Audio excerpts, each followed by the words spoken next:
Hey, good afternoon, Monday afternoon, late Monday, evening almost. And long time no see, everybody. Not that we can see you. We're back. We're always back. Yeah, we are back. We were home for the weekend. We had some things to attend to, and now we're back out on the road. It is Monday afternoon. What is it, 6:30 in the evening? I have no idea. Yeah, we're trying to adjust to the time change where it's actually daylight out and 6 o'clock. You know, it's sort of funny. You know, it's not even dark here. We are in Indianapolis. Yeah, that is where we're at. I was just gonna say Indiana. You gave the whole Indianapolis thing away. Indianapolis. We are at the TA on the northwest side of Indianapolis. We have a load that picks up tomorrow somewhere in the eastern United States and goes somewhere else in the eastern United States.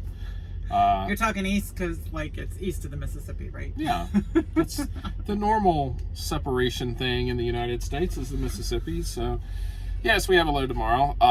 It's a rather long load, and so we will unload sometime on Wednesday. And we'll be there. And we don't know what's going on, and we're like everybody else right now. We have no idea what's going on. Up in the air. Up in the air. Other than we kind of have to pay attention to what's going on in each state, because sometimes the states are all different. Like, for instance, here in Indiana, the restaurants are not open. Right. Well, I shouldn't say they're not open. They're not open to sit in. They are open to get food from, but you can't go in and sit down. Which for us doesn't really matter because we cook all of our food basically in the truck, and we did that. We did some food prep while we were home a little bit. You did food prep. I did food prep. I did nothing.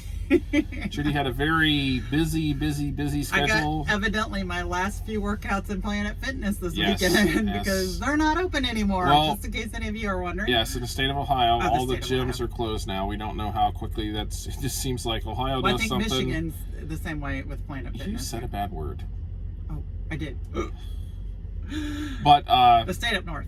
Yeah, it seems like the Ohio seems to be at the cutting edge of a lot of things, and as soon as Ohio announces something's going to close, and it seems like everybody else sort of jumps on the bandwagon, but not everybody. So yeah, yesterday Ohio closed all their restaurants, bars and everything, which directly affects 6 members of our family that I can think of right off the top of my head.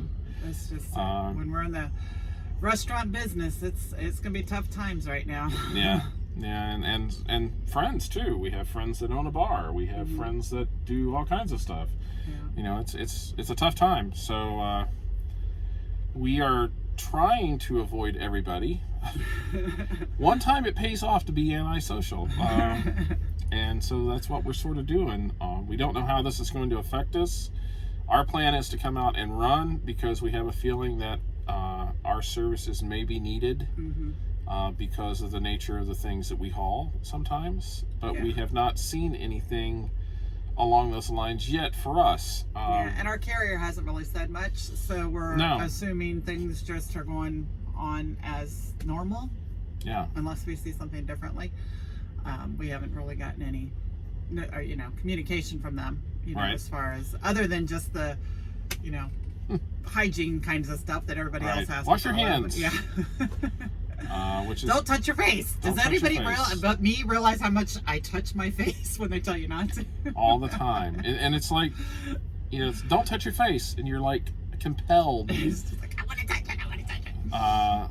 So anyway, this is a strange new world. I do not remember anything like this, and I don't think we have ever lived through anything quite like this, and we don't know where this is going. Hopefully we'll just cut it off where it starts. And hopefully we'll get over this really quickly, and we'll recover, and everything will be fine, and we can go back to living normal and worrying about, where I'm buying my next piece of food. And I personally think, and it may not be Jim's opinion, but it's mine. If everybody cooperates and does what we're supposed to. I come from a workaholic. I am a workaholic, and I was one of those people that didn't matter how bad I felt, I was always at work. Because they couldn't do without me, obviously.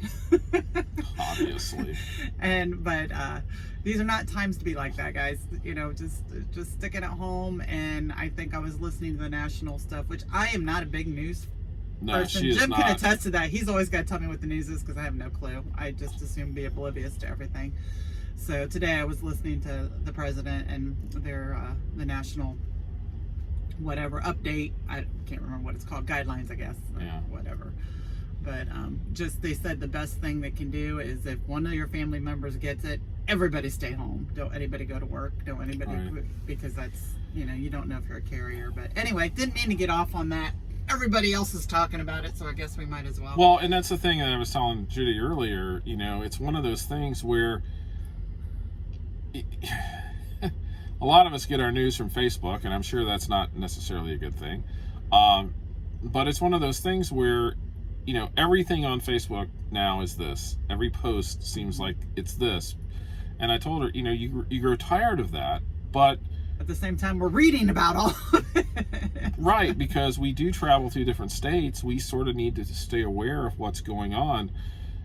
Like, for instance, the Pennsylvania Turnpike is not taking cash. Right. Right. And if we didn't read Facebook or, look at whatever states we're traveling through, we wouldn't know that. Not that affects us because we have a pre-pass and our easy pass, but whatever it's called. It could very easily affect some folks. The one thing that we have noticed,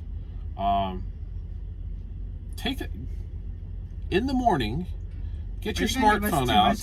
No, I'm not. In the morning, get your smartphones out, and at rush hour, look around the big major cities. The one thing that we noticed 5:30 tonight coming down here, we went to Fort Wayne today and got the oil changed in our reefer unit on the truck, and that's why we're in Indianapolis, because we headed down this way. But as we were coming down, I was looking at the traffic like I usually do, and at 5 o'clock in the evening, Indianapolis would normally be ringed in red. Or at least yellow. Or yellow. And there was no traffic. It Which was all made green. you then start looking at... And I went and looked at several major cities. Chicago, the traffic patterns, being out here enough and looking at the traffic, we know what they're going to look like. And I was shocked. I went and actually screenshotted and put it out on Facebook, a picture of the traffic around DC. The outer 495. Neither loops, all of them were. Totally and completely green at 5:30 this evening. Unheard of. Actually, about any time of the day, it's unheard of. There's always traffic around DC, and there was none. And then at 5:30 in the afternoon, I mean, it should be dark red all the way around, and we have seen it dark red all the way around DC. Very little even going into DC or into New York City. I mean, it's affecting it. We're sitting in a truck stop that normally this time of night would be packed, and it's probably 2/3 of the way full. Yeah, and Jim and I are going with two theories on that. Either the trucks are out running like crazy and running the wheels off and they're not stopping because they're so busy, or people have decided they're coming off the road and they're staying home through all this because they don't know what's going on. Yeah, because this is really odd. I mean, there's literally, the reserve spots are here. They seem like they're always here, but we've got 2 spots to the right of us that are empty. There's about 7 or 8 spots in front of us. Off to my right, there's probably 6 or 7 more. Oh, a third theory is, for my sake, time change. It's lighter out later. Well, that's true. That could be too. But we haven't really seen a lot of trucks pull in here either. And this place gets packed at night. I mean, we've stopped in here in the evening, and we know not to come here a lot of times because it's full. We've pulled in here and literally not been able to find a spot. Yeah, usually we pull in here for fuel or something that time of night or later. So we'll see. So traffic seems to be down. I guess with all the restaurants closed, people are not going out. So I don't know. It's sort of a weird time. So anyway, but we'll try to... It's a little eerie, but we're trying to stay upbeat and positive about it. Yes, we're trying to stay upbeat and positive in the meantime. And as drivers, and I know this is hard to do, but if you do, and what I said, when all of this started breaking loose, we were down south last week, and pretty much the week before. I mean, we were in and out of the south last week and the week before. And this, for me, when springtime starts, once the trees start budding and all that kind of stuff, it becomes runny nose and and crud season for me, allergy wise. So I said, this all is coming about at the same time people have allergies, and a lot of those allergies have the same symptoms, not exactly the same, very similar symptoms as this virus does. So it's just, it's one of those, how long do you wait? Because my allergies, it's a seasonal thing. So, Right. how long do you wait? And I have not read enough about the virus, and I don't think they know exactly how long it lasts. The symptoms, how long you have them. I don't know if that's out there or not.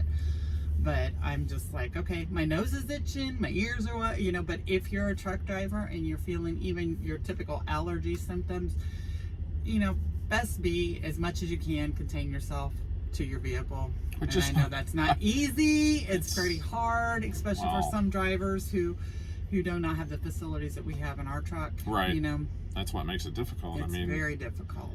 We can stay in this truck almost indefinitely, but we still have to get out and interact with shippers and receivers, and we have to buy fuel and touch the pumps. Mm-hmm. And then spray your fingers off with sanitizer. Yeah, we've got our own. Yeah, and so that's the precautions we're trying to take, and just staying, trying to basically avoid everybody, which is odd. Yeah. But anyway, that's what we're doing. The tough part about this whole virus too is that you can be, you can have it without even having any symptoms for a couple weeks. So right. Anywhere from when and that's what's crazy, because you don't want to infect anybody. So I guess just stay confined to your truck. I guess if you find out you have symptoms, but not knowing that you have it, that's the hard part. So I guess just take every precaution you can, and just like with the regular flu, we just have to watch and do what we can. So stay in your truck and binge watch all of our videos. Yeah, there you go. We got, what were we up to? 100 and who knows? 100 and some videos. It'll take you hours, literally. It's well. Yeah. The hard part about this is, this is going to be probably, an update on every video. We have to have an update on it. But right. Our thing is just keeping an eye out here on freight and seeing what happens with that.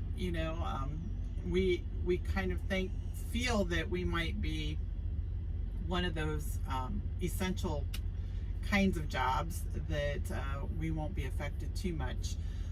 But we don't know. And that also exposes us to the virus more too. Right. So trying to get in and out of shippers and trying not to expose them or them expose us. And not to mention, and this is what some people don't think about, but the freight too, we secure freight. We kind of have to be careful about, touching, being infected and then touching the freight.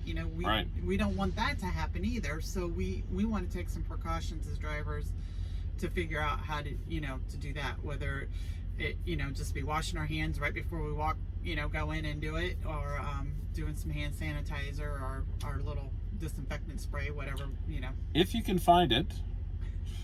Yeah, it is very difficult. That's one of those things that, we want to be precautionary, but what do you have? The stores are out of about everything.